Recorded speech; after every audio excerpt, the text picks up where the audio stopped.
Voilà, merci beaucoup Issa Makanzou, le mannequin de la PS Télévision Babi, de retour sur ce beau plateau magique, plateau des stars magiques. Je suis là, comme je vous l'avais annoncé au début de l'émission, que je serai avec Patrick Ebeka, leader de son groupe. Tout ça, songi, totonga kaka awa akutaka na Issa biso plaisir quoi. Aïe, bien habillé. Bonjour et bon week-end. Bonjour, bon week-end. Merci beaucoup. Bonne santé. Oui, santé super. Nous avons un caca, l'œil du maître, l'œil de l'homme. L'œil du maître. Babili comme l'œil du maître des oboma. Batumusu soba oki l'œil du maître bamusu kuna basiliki. Est-ce que bon bazoy ba combo ngana lobaki. En fait, ngana différents maestro en plus. Nous avons défendre les villageois, les villageoises, les chanceux. Donc, il y a polémique. Elle va perdre la famille. Aboutiba, par exemple, 5. Après, c'est Arnold, Isaac, TKM. Mais si vous avez comme Patrick Beckham, fâché, n'est pas la boule. On est dans bon. Va fâcher les pères, quoi. Va fâcher les villageois. Prenez place. Ok, merci. Voilà, merci beaucoup. Fanda, tout ça, Sungi, on se connaît au Fanda. Et ça, vraiment, Bissot Torkos. Bon retour au pays déjà. Hein? Merci. Tokoma est déjà depuis samedi et jeudi passé. Et déjà, donc voilà, normal. On a Bissot, donc voilà. Boulou Zoleka bien. Ouais, Boulou Zoleka bien. On a bandé la première répétition dans les gars qui mercredi. Et les gars, ils vraiment bien. Là, on peut ça va merci. On a fanatique tout. Pour nous lancer, on même pas la télé qui n'a zongi. Quand on a commandé il y a viande à la caca mercredi na monagi ba répondre à l'invitation à bangonde à la merci beaucoup nous soutenir l'œil du maître Nabino donc voilà. Parlons de répétition yebisa biso o salango bongo po anini to peza ndenge nini soki yo voyager donc au privé batu ba yo ka ba voana yo ba yo ka voana okutute po yo voyager ba yo ka ba musicien ba ya na répétition pourquoi bo salango bongo bon déjà répétition, le roi tout ça dans la débit, plus batso bazoya bayana plus pour na Patrick Beckham. Mais le roi nga na zagité, ba répétition katagité, ba bana ko sala mesco coulisses na résidence na 11e mairie on a juste à côté à INPP. Donc déjà tinobe te là ba c'est la podium, si tout va bien déjà, ba répétition est comme on a résidence kawana donc. Résidence na yo. Ouais, na INPP on a pembeni. Non, to solo. So monate. Batba loba ba makamba bongo bazali. Biso to na lobi kaka place résident on répéter dans cette problème na lopango. Non, bon nga za mtama mabungu te na projet na la chance. Donc na les premiers mai au na ba ça sur 3 titres. 3 titres moko nazo yiba na nzembo mo na imba Edmana Villanova. Prêtre Epsinga Rose wa penzembo tema to mbina ye maestro Fabregas. Nous avons un projet pour le 25 oyo déjà, le 25 avril oyo. Tout le monde a biso moko sous chanteur na biso moko Zulu. Zulu. Zulu. Tout le monde a moko na compte na biso ya Villanova. Na biso le 25. Ah ok. On a un programme déjà le premier mai. Donc la fête du travail. Herba patron va fan na rapport na travail on a offrir bon peu musique. Ndé sali que maestro Epsinga le ko sala bongo bon. Rose ou peta oyo moi comme cadeau tout ça là pour toi mbinaye maestro dans la route chango featuring te pour ta père to yemba net tous les jours tous les temps donc voilà et ça que on ça aura 3 titres les premiers mai oyo na ba r na biso wana to kutana na ba YouTube wana ba kutana nango 3 titres oui mbinini bolingo ka 3 titres na yembi nzemo moko comme nango ingratitude na yembi si ba chanteur na ngai na mbisi quelques chanteurs na ngai pour na repesa un peu moins visibilité pour moni Isaac et le lotoninga ke na répétition na voyager moi bon mona ba musicien zate moni so ki zaki ba na moins visibilité ba ko bando za la pe wana tanga na zate bazo défendre mouvement na on a boulé na misa quelques chanteurs ba yemba à part wana na nze moment comme on compliqué mokile comme compliqué dans na expliquer réalité à vinde za la mutazo bundana na liwa olo sungaye modo filmo tchabia ba réseau pour le baki yo zala ki razo kufa donc mokile comme compliqué na titre moi comme on compliqué na titre moi ko tembi ko na maestro comme on WhatsApp ba titre on dit obo ki la ba tu jeton hein ingratitude nana zengra compliqué nana compliqué so moni na bando bango WhatsApp nana zaka tout le temps na ingratitude des abos j'ai dit déjà nazwaki yango baje nzoki ezalaki ya vrai nebela confiance maloba ozalaki oloba na ngai ozoka message moto ozozokisa eza kaka moto oyo olobaki olingaka moto oyo ozobonga meza moto oyo olobaki nyonso na omona message toye na compliqué eza boye compliqué mokili ekomi compliqué moto azobundana na liwa ole bosunga ye bofilme botie na bosala babise na bino compliqué ekomi compliqué yo ti ya tongo ngai nakomisa yo fufu ya mpokwa ye kuna yo shida ye ngai nakomisa yo de base compliqué mokili ekomi compliqué na raison ake kofunda na la police ole bakotela ye lokola zanga mbongo bakangi ye batie na boloko compliqué mokili ekomi compliqué ozo comprendre naza plus na baréalité toye na nzembo na WhatsApp wana toyebi siko na maestro eza boye bebe ya kovanda wa soki ozongi awa nakoyoka bien nakoreprendre bébé.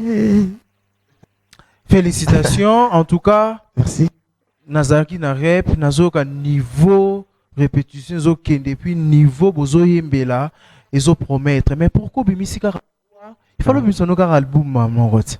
Bon na moni au bangi na terrain hein. Na misi c'est le moment non ngai déjà naza na les chancer. Na chancer déjà na bangara déjà marambo na ti. En plus na ebike naza mona ya maître. En plus dans la villageois mboka oyo bato lesa ngo bato beaucoup lango da plus village ba villageois moni nga da congolais na kubanga ndeti maramuni na mboka na ngai na misaki na bandi le projet na la chance premier titre na misaki comme on c'est le moment en fait c'est le moment pour na koyamba ngo isenga na expliquer ba fanatique pour belé ba kansa ndé na longwe abano expliquer bango non nga na za fidèle nga za villageois ya solo villageois en fonction na za pemi na maestro Fabrigas nazo sa la carrière na ngai papa mtapesa ngai opportunité wana sa carrière naza la fidèle na kata nini na ebiki to banda ko ba sera kala le canto dans la génération na biso boye parce qu'ils ont d'inventaire te na ko da musicien liboso oyo ba tekem e ba sala mama ba me kokanisa côté wana moi dimi donc naza pena artiste jeune oyo a sa carrière peu fidèle pembeni ya patron na ye mais na sala makambu na normal les ala kaka nagi na faire comprendre na ba fanatique loko na moni ba on a lié la bango sko 3 titres na biloko rolia tongo ya midi pe un peu quoi après wana na wa renoncer bango sko date o na ko s'il c'est la bango projet donc on a mis oyo e roumela ko tout nyonso ah OK pour nous appeler temps ya ko ça la promotion na ngomoni ezala ke pour na misa le premier mais na misa titre moro on a mis si ba chanteur clip nango mais na audio na zo misa compliqué na WhatsApp. Après 2 semaines ou 1 mois après, on a ça va clip pour nous. En fait, dans la carrière, il y a monté à l'oko sauté. Dans la carrière, il y a malembe. Donc voilà. Au soulever le kitoko, nani siko sa carrière l'oko so. Basé belé. Tangako. Basé belé. Nga penza. Comment qui songi. Basi ba yebi na bango leader ba songer tout. Na yebi ko leader ba songer mais.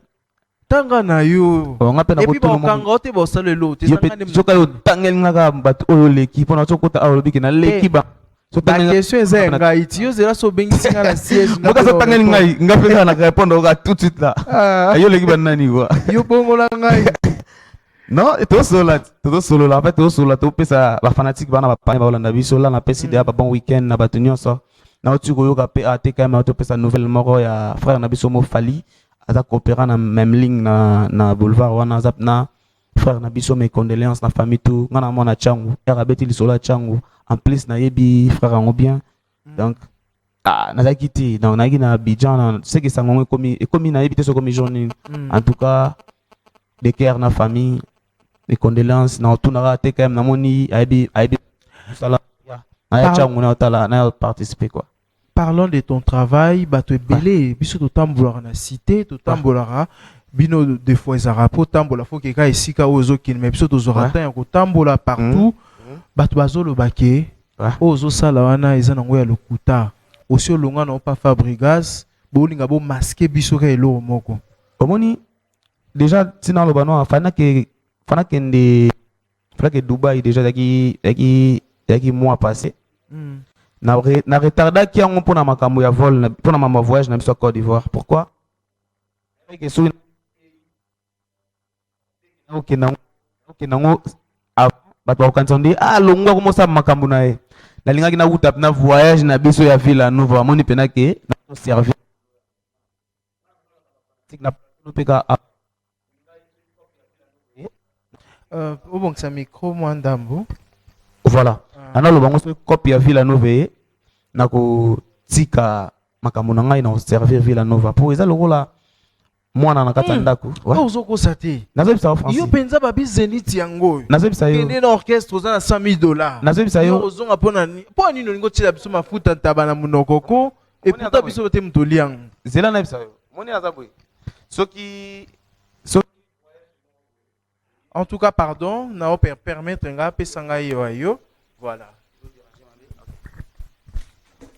OK soki voyage moko eye sikoyo ya Villa Nova ya bandundu ngana na Zenith moko ya même date nazo obligé ko pousser Zenith na ngai pour garder fidélité na ba fanatique na biso pour nini okosa moki pourquoi na biso na bongo obi chance ngana longo za nini producteur na ngai za yé moko Fabrigas donc air contre zoya mbala moko fona en fait fona cheka ngona ye moko en fait moyen to kutana na makambo zo ba ne ndo zala te poni poso contrer na tout na moment prêtre kuna ndeni ya bino to beta jour tel maman na ici producteur avant na signer obi ndeni ngachanga pre wanat so kwa boy na monika da problématique ayo lukena pas problème OK oui déjà biso to kutana déjà te na ina tour mo fana ça na Dubaï vite fait pour na ba tournage mais na sala mo prestation mo côté kuna na retarda ki on mukie pour na makambo ya voyage na biso to ya Côte d'Ivoire donc na yebwe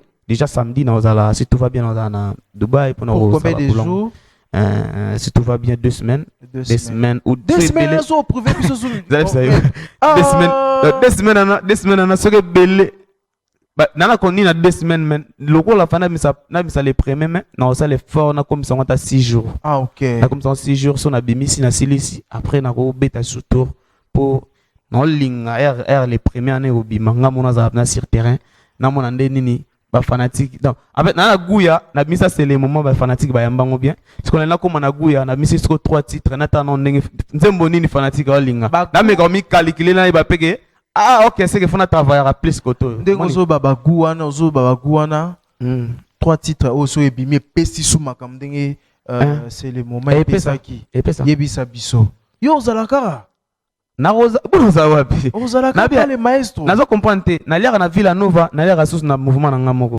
sikoyo zo linga na longwa ndete na Villa Nova po ebando manke ngati bambongo ya Villa Nova rebimaka ebi combien de ya obatika bala wana ngana zorango ya solo sikoyo namba no manke sous bala wana tout ça la matro donc en fait Villa Nova eza le rôle équipe nationale omoni lelo Patrick Beka mo sa projener lobby pe na yoka ki impact pe pour appeler ça 3 personnes ba boursier amoni pe phrase kalata zo bimisa roulage et une victoire impact pas zo bimisa amisa musanda si tout va bien donc ça la bongo c'est parce que amoni ba musicien ba komoki maye yango na ça la bongo non même pas maestro dali na label déjà depuis kala abimisa so na bosanité yango bimisa Tatiana Cruz na les hommes mibali donc il y a un projet il y a maestro déjà mais tellement il y a un projet na papa ko dévoiler ba secret nyo sote ka papa na so beaucoup là aibi mo ki na tantel la ko sala boy ngape na zaka surpris aib singa ke Bekam ndeni est-ce que ko sala projet te na c'est prête na sala projet te ngana sala ngate asa ozo banga pona nini oyaka awa na yebi en fait ngana za kino en plus na congolais na yebi ke un artiste soko sa musique elo aliboso a composer nzembo soko mando yoko la musique yami balé composer ba vocal en plus encadrement na yo RO kuluka na mouvement aux rapport sa visibilité pour sa carrière même si oui prêtre wana ko citer mais ngana opeso carrière ngo ya bien amona yo mono sa carrière OK yango makambo biso to sala en fait to sa carrière mais père azo encadré biso nga na chance yake nako sa penze monaki nzembo ko to ezo compliqué nga na bengi prêtre a ezo déranger asinga awa OK awa sala ngo boy siko guya bongo ozo ebisa nga na longwa siko so na longwa ba bilo wa bongo na ndotu na sunani yebi difficulté o ba longwa ba ngo Nzambe na ngalo témoin ici vraiment ba osa biso sinto komi na suka ezaki vraiment pour ça to joyeux ndé bal to la obaki to loba na komo loba bongo ça ka siko ça biso défaut mais toza ko assurer ba téléspectateurs na biso soki 3 titres en obimisi to ça vraiment plateau spécial yo na ba musicien awa tout ça songi ya makasi en tout cas mot de la fin na yo. Mot de la fin nangai balandi on honnêtement mot de la fin nangai bomoni kama mo français salinga na émission na ye promesa na ngote en tout cas na pesi ba bon week-end nangai na grand prêtre bonne guérison ko tozali ilo Pablo ilo mon vieux ebikaka Tony ilo kabongo ebikaka ko tozali bonne guérison ko tozali na pesi ba bon week-end nangai na ba villageois nyonso sauf personne. Na PSP, bon séjour au pays, na Kyrios, bon retour au pays, Maestro Fabregas. Donc, va tenir le 25 avril, Oyo, Baoyambanze Momoko, ya Zulu. Après les premiers mai, Baoyambabe projet à Patrick Beckham, l'œil du maître. Na Lingabino trop, na répétera chaque mercredi na espace Bilioni, na 7e mairie industrielle. Na répétawana, coulisses nangai et salama na 11e mairie, na résidence juste à Grapemben ya. Na Lupango. Pardon, na lupango kasi voilà. OK. Merci beaucoup. Ba bon week-end na TKM. Boende zalaka. En fait makambo o TKM osala ba soutenir ezala ki li sous-souté. Ezala ki sous-souté ya remettre ba commettre valeur na ba artiste. Ezala ki sous-souté bango bandimi ko zongsango. En tout cas dans mutu mo boya ko chai côté mo boy. Ba chai ta na dembila mo boya protéger que pour compliqué. C'est bien dit. Eric Kitoko, ya yo angwana mascara vangu. Balobi bango mi balé wana pena leader. So olingo mona leader okuta ina bango. En tout cas ça va bien. Eric Kitoko. Nini. Tchala Seko. Président Zaki à l'aise hein? Non, très à l'aise hein. Oh, il a parlé na haute. Très à l'aise malgré tant d'imi hein. Na l'aise vous a parlé na déjà. Na PCP ba réel tout ba ya émission Isa Makanzu Elohim Lutumba na PCP na biso pe na mo longue jambe quoi de longues jambes Victoria imta yamba nga déjà coûte d'entrée donc rien à dire merci beaucoup na yope boende zalaka kende liboso les gars bango kando les gars bango quoi amen.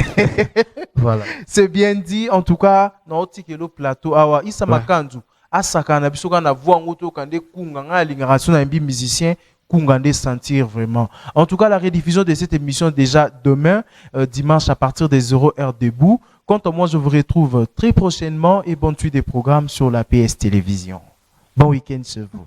Bolingo nangai na mesana kobenga yo ya pourquoi privilégier mbanda oya mwana tapasi oyo ngana yo to mona tengai publieta photo mbanda yango na Facebook. Topetinelanga ta numéro na ya WhatsApp. Natala soki aleki ngai na nini.